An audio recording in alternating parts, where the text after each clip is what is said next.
আল্লাহর উপর ঈমান মানে আল্লাহ আমার রব,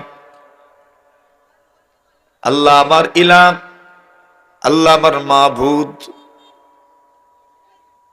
আল্লাহর সমস্ত নামের বিশ্বাস, সমস্ত গুণের বিশ্বাস, এই চার জিনিসের নাম হইল আল্লাহর উপর ঈমান আনা। আল্লাহকে রব মানেন? বলেন, আল্লাহকে রব মানেন? আলহামদুলিল্লাহ রাব্বিল আলামিন। সমস্ত প্রশংসা কার?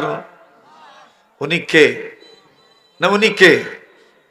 রব্বিল আলামিন, যিনি বিশ্বজগতের প্রতিপালক। সুবহানাল্লাহ।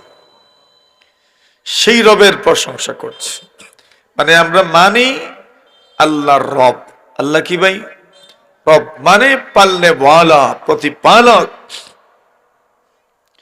আপনি যেখানেই থাকেন, যদি আপনার ধারণা থেকে, ইয়াকিন থেকে, বিশ্বাস থাকে যে আল্লাহ আপনাকে খাওয়াবেন, তাহলে এই বিশ্বাসের উপর ভিত্তি করে আল্লাহ আপনাকে সবকিছুই দান করবেন।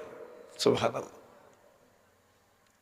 আল্লাহর বান্দা এলাকা ছেড়ে দিবি, আল্লাহর ইবাদত করবি, গ্রামগঞ্জ ছেড়ে দিয়ে সাগরের মধ্যখানে দ্বীপে চলে যাবে। দ্বীপ মানে চতুর্দিকে পানি আর পানি, অতই সাগর। ওই পানি এত বেশি পানি যে সাঁতার কেটে কেউ মধ্যখানে বুঝতে পারে না। আল্লাহর বান্দা এমন এক দ্বীপে চলে গেলেন, যেই দ্বীপে কেউ খাবারের পানি নিয়ে যেতে পারবে না, খাবার নিয়ে যেতে পারবে না। যেন সে তার জীবনটা দুনিয়ার মানুষ থেকে, সমাজ থেকে বিচ্ছিন্ন করে দিল। এমন একটা দ্বীপ, যেই দ্বীপের চতুর্দিকে স্কয়ার 4 কিলোমিটার শুধু পানি আর পানি। সুবহানাল্লাহ। আপনি যে ওই কিলোমিটার গুলো পানি দিবেন, এমন কোন ব্যবস্থা নাই। আল্লাহর বান্দা আল্লাহর ইবাদতের জন্য সন্ন্যাসী হয়ে গেছে, বৈরাগী জীবন এখতিয়ার করেছে, বাছাই করেছে, তার জন্য সে বৈরাগী জীবনটাকে পছন্দ করেছে। কিন্তু সে তো জানে না ওই সাগরের মধ্যখানের দ্বীপে খাবারের পানির ব্যবস্থা নাই। লবণাক্ত পানি আর কত খাইবেন?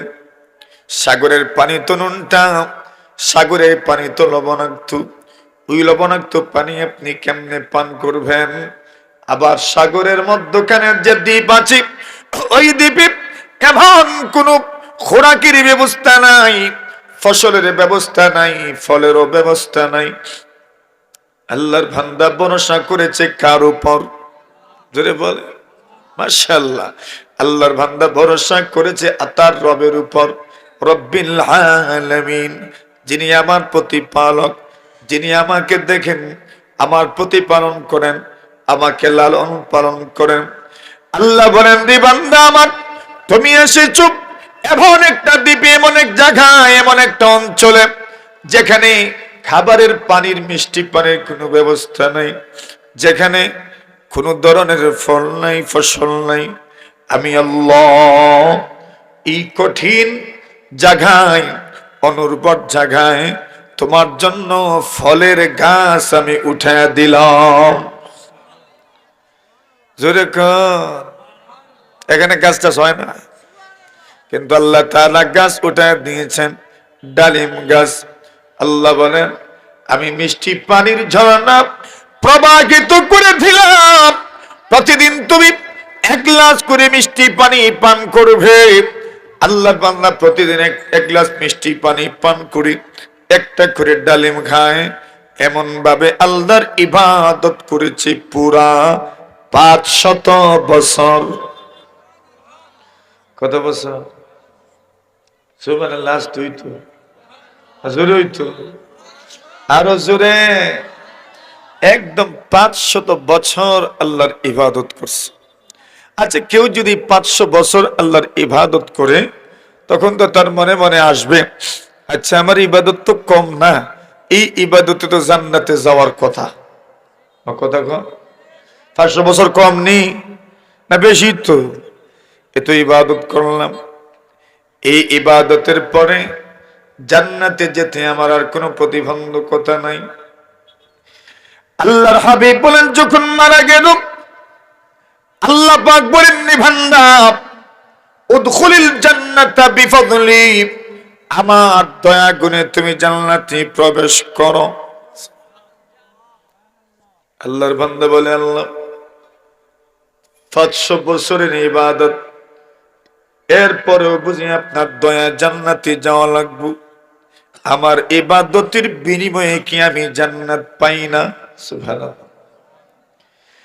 500 বছর ইবাদতের পরেও যদি আপনার দয়ায় জান্নাতে যেতে হয়, আমি যদি এখনো আমার ইবাদতের বিনিময়ে জান্নাতে যেতে পারি না, তবে তো আমার কাছে কেমন লাগে। আমার ইবাদতের বিনিময়ে বরং আপনি আমাকে জান্নাত দেন। আল্লাহ বলেন ভুল করিস না বান্দা, ভুল করিস না। দুনিয়ার কোন মানুষ তার ইবাদতে জান্নাতে যেতে পারবে না। লা ইয়াদখুলু আহাদুকুমুল জান্নাতা ইল্লা বিফদলিল্লাহ। আকায়ে নামদার তাজদারে মদিনা বিশ্ব নবীজি, মায়ার নবী মুহাম্মদুর রাসূলুল্লাহ সাল্লাল্লাহু আলাইহি ওয়াসাল্লাম জানায় দিলেন, এরে উম্মত, দুনিয়ার কোন মানুষ তার ইবাদতের বিনিময়ে জান্নাতে যেতে পারবে না। যতক্ষণ পর্যন্ত আল্লাহর দয়া না হবে ততক্ষণ পর্যন্ত কেউ জান্নাতে যেতে পারবে না। সারা জীবন যত আমল করু, সবগুলো আমলের ওসিলায় হয়তোবা আল্লাহ তোমার উপর দয়াবান হবেন, আর দয়ায় তুমি জান্নাতে যাবে। আল্লাহর নবীর সাহাবীগণ প্রশ্ন করেন, ইয়া রাসূলুল্লাহ ওয়ালা আনতা ইয়া রাসূলুল্লাহ, ওগো নবীজি আপনিও কি ইবাদত, আপনিও কি আল্লাহর দয়া ছাড়া জান্নাতে যেতে পারবেন না?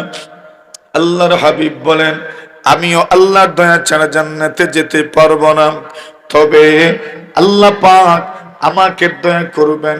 ইল্লা আইয়াতাগাম্মাদানি আল্লাহু বিরহমাতিহি, আল্লাহ পাক তার দয়ার মাধ্যমে আমাকে ডেকে রেখেছেন, তার দয়ার নিচে আমি যেন চাপা পড়ে আছি। জোরে বলেন সুবহানাল্লাহ। আল্লাহর নবী জানায়া দিলেন, জান্নাতে যদি প্রবেশ করতে চাও তবে তোমার আমলের মাধ্যমে যে প্রবেশ করবে এমন নয়, বরং আল্লাহর দয়া ছাড়া কেউ জান্নাতে প্রবেশ করতে পারবে না।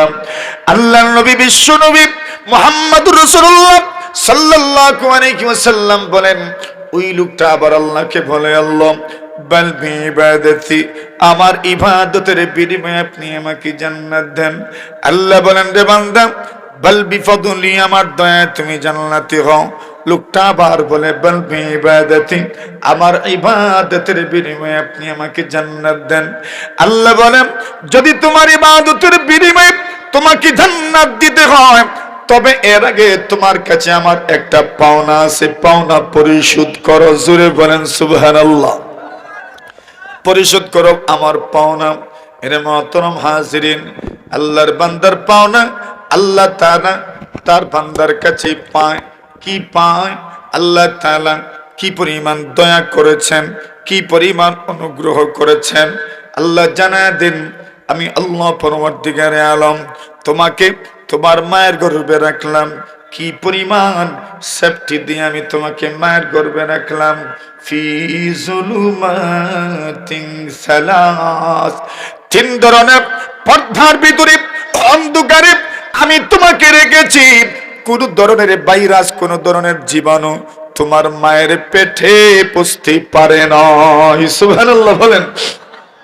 আরে চিন্তা করে তো দেখো, মানুষ যখন জন্মগ্রহণ করে এরপরে কত সন্তানকে আইসিইউর ভিতরে ঢুকাইতে হয়, কত সন্তানকে আইসিইউর ভিতরে ঢুকাইতে হয়। যে কেউ যখন চাইবে তখন যেতে পারে না, যে কোনো পোশাক গায়ে দিয়ে যেতে পারে না, মেডিকেল নির্ধারিত ওই পোশাকটা পরিধান করে যেতে হয়। কত কিছু হাতে, কত কিছু মুখে, কত কিছু পায়ে লাগানোর পরে যেতে হয়, যেন ভাইরাস না ঢুকে যায়, যেন কোনো ধরনের ভাইরাস সংক্রমণ না হয়। এই জন্য কত সেফটি। আল্লাহ বলেন, তুমি যে তোমার মার গর্ভে ছিলা, আমি আল্লাহ পরবর্তীকারে আলম তোমাকে কত নিরাপদ জায়গায় রেখেছি, কোন ধরনের ভাইরাস তোমাকে আক্রান্ত করতে পারে না। সুবহানাল্লাহ। এটা কার দয়া বলেন বলেন? ওইটার বিল যদি দেওয়া লাগতো তো সারা জীবন রুজি কইরেও তো বিল দিতে পারতেন না। কথা বলেন ঠিক না ঠিক? ফি যুলুমাতিন সালাস, আল্লাহ তাআলা তিনটা অন্ধকারে আপনাকে রেখেছিলেন। তিন ধরনের সিকিউরিটি আছে, সিকিউরিটি বলা হয়, তিন ধরনের সিকিউরিটি বলা হয়। সুবহানাল্লাহ। এত আল্লাহ তাআলা আপনাকে নিরাপত্তা দিয়ে রাখলেন, এটা কার দয়া? এবার আপনার খাবারের ব্যবস্থা কি হবে? আল্লাহ তাআলা আপনার মায়ের গর্ভে আপনার জন্য খাবারের ব্যবস্থা করে দিয়েছেন। কি খাবেন? আল্লাহ পরবর্তীকারে আলম মায়ের পেটের ভিতরে যে সমস্ত রক্ত আছে ওই রক্ত আপনি খাইবেন। সুবহানাল্লাহ। মুখ দিয়ে ঢুকাইলেন না, নাড়ি দিয়ে ঢুকাইলেন, নাভি দিয়ে ঢুকাইলেন। তোমার মুখটা পবিত্র, তোমার মুখটা পাক। ওই মুখ দিয়া রক্ত তুমি মুখ পেটের ভিতরে নিয়ে যাবে না, ওই মুখের পরিবর্তে নাভি দিয়া বাইপাস রাস্তা দিয়া। এই জন্য মা সন্তান যখন জন্মগ্রহণ করে মায়ের গর্ভ থেকে নারী কাটতে হয়, এরপরে এটাকে সুন্দর করে সেভ করতে হয় যেন কোনো ধরনের ভাইরাস না ঢুকে, কোনো ধরনের কিছু যেন সংক্রমিত না হয়। আল্লাহ বলেন এত নিয়ামত দিলাম, আমি তোমাকে লালন পালন করলাম, তোমার মায়ের দুধ আমি তোমাকে পান করার সুযোগ দিলাম। রে বান্দা, শীতের দিন সন্তানের ঠান্ডা লেগে যায়, একটু ঠান্ডা পানি পান করলে সন্তানের ঠান্ডা লেগে যায়। ঔষধটাও যদি ঠান্ডা হয়, সন্তানের ঠান্ডা লেগে যায়, তার কত কষ্ট হয়। তোমার মায়ের দুধ যে তুমি পান করো, ওই সময় ওই দুধটা কেমন থাকে? শীতের দিনে ঠান্ডা দুধ হয়ে গেলে কেউ পান করতে চায় না, কয়ে ঠান্ডা হয়ে গেছে। আমি আল্লাহ রাব্বুল আলামিন তোমার মা স্তনের মধ্যে শীতের দিনে দুধকে আমি আল্লাহ গরম করে দেই। যেটা বলে কই আমরা কেউ করি, মায়ও তো করেন না। মা তো সন্তানকে দুধ পান করানোর আগে কিছু সময় আগুন থাবাইননি? আপনারা আগুন থাবানি চিনেননি? না আগুন থাবানি বুঝেননি? আগুন থাবানি বুঝেন, আগুন থাবানি চিনেন। এখন মা তো আর আগুন থাবায় না। আমার স্তনের দুধটা গরম করি জন্য আগুন তো কেউ থাবায় না, আমার সন্তান দুধ পান করবে। আল্লাহ বলেন কাউকে আগুন থাবাতে হয় না, কিন্তু আল্লাহ পরবর্তীকারে আলম মায়ের স্তনের দুধটাকে গরম করে দেন। গরমের দিন গরম পানি পান